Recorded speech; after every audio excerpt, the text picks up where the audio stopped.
அள்ளிக்குளத்தருகே அமைந்த சிறு தோட்டத்தின் ஆரம்ப வேலைகளெல்லாம் செய்ய வேண்டி அடிப்படையான தண்ணீருக்கு ஒரு சிறு பள்ளம் தோண்ட வேண்டும் என்று தீர்மானித்து அதற்காக ஜேசிபி வரவழைத்து சிறிது தோட்டத்தை சமப்படுத்தி 2 பள்ளங்கள் தோண்டப்பட்டன. தோண்டிய பொழுது ஏதும் மழை இல்லாதனால் தோண்டுவதற்கு ஏதுவாக இருந்தது.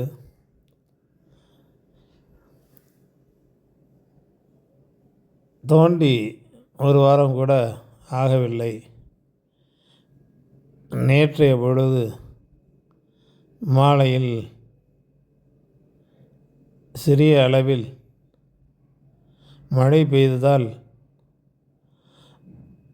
அந்த மழை தண்ணீர் எவ்வாறு அந்த தோண்டிய பள்ளத்தில் சேர்கிறது என்று பார்ப்பதற்காக இன்று காலை சென்று பார்த்தேன். ஆம், இன்று ஆடி பிறந்துவிட்டது. ஆடி முதல் நாள். முதலில் பள்ளம் எந்த அளவுக்கு தோண்டப்பட்டு இருக்கிறது, அதில் ஏதாவது தண்ணீர் தேங்கி இருக்கிறதா என்று பார்ப்போம் என்று சென்ற பொழுது உண்மையிலேயே சந்தோஷமாக இருந்தது. அதில் ஓரளவுக்கு தண்ணீர் தேங்கியிருந்தது. இந்த அளவு தண்ணீர் இருந்தாலே போதும். ஓரளவுக்கு சிறிய காய்கறி செடிகள் பயிர் செய்து அவற்றிற்கு தண்ணீர் மொண்டு ஊற்றுவதற்கு இயலும் என்பதால் மகிழ்ச்சியாக இருந்தது. அந்த பள்ளமும் முற்றிலும் நிரம்பாமல் ஓரளவுக்கு பாதி நிரம்பிய அளவுக்கு இருந்தது. அடுத்து மேலும் ஒரு பள்ளம் தோண்டப்பட்டிருந்தது. அதில் தண்ணீர் ஓரளவுக்கு விழுந்திருந்தாலும் அதிக அளவுக்கு தண்ணீர் தேங்கி இருக்கவில்லை. ஏனெனில் அந்த பள்ளம் தோண்டிய இடத்தில் மண் கொஞ்சம் தண்ணீரை உறிஞ்சக்கூடிய மண்ணாக இருந்தது.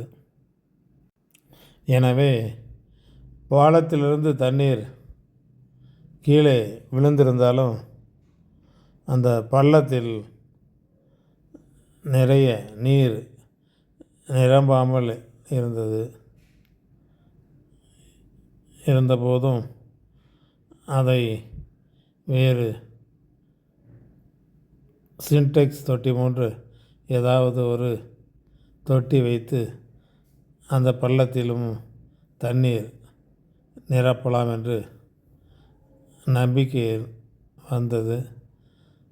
அடுத்து தோட்டமும்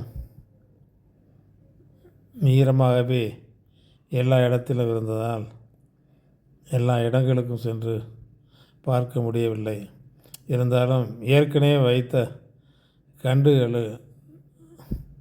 மரக்கன்றுகள் வாட்டமாக இருந்தது மட்டும் இல்லாமல் வாடியே போய்விட்ட கண்டை எடுத்து ஓரளவுக்கு பசுமை குன்றாமல் இருக்கக்கூடிய மரக்கன்றுகளை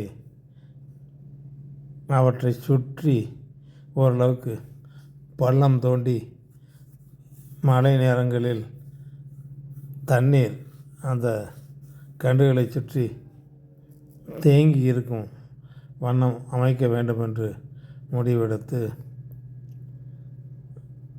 பயணத்தில் அடுத்த கட்டமாக என்ன செய்ய வேண்டும் என்பதை மட்டும் தீர்மானித்துவிட்டு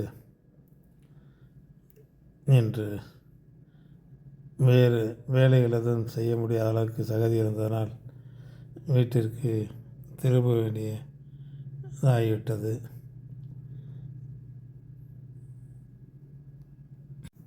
எனவே அடுத்து ஒரு மழை வருவதற்குள் இந்த செடிகளை சுற்றி பள்ளம் தோண்டவும், மேலும் பள்ளம் இல்லாத பகுதியில் விழக்கூடிய தண்ணீர் வீணாக செல்லாமல் அவற்றையும் தடுப்பு சுவர் கட்டி இந்த பள்ளங்களுக்கு பாய்ச்சி பள்ளம், அதாவது அந்த சம்பு இரண்டையும் நன்றாக நிரப்பி வைக்க வேண்டும் என்பது முடிவெடுத்து அதற்கு வேண்டிய வேலையை செய்யலாம் என்று கிளம்பிவிட்டேன். நன்றி, வணக்கம்.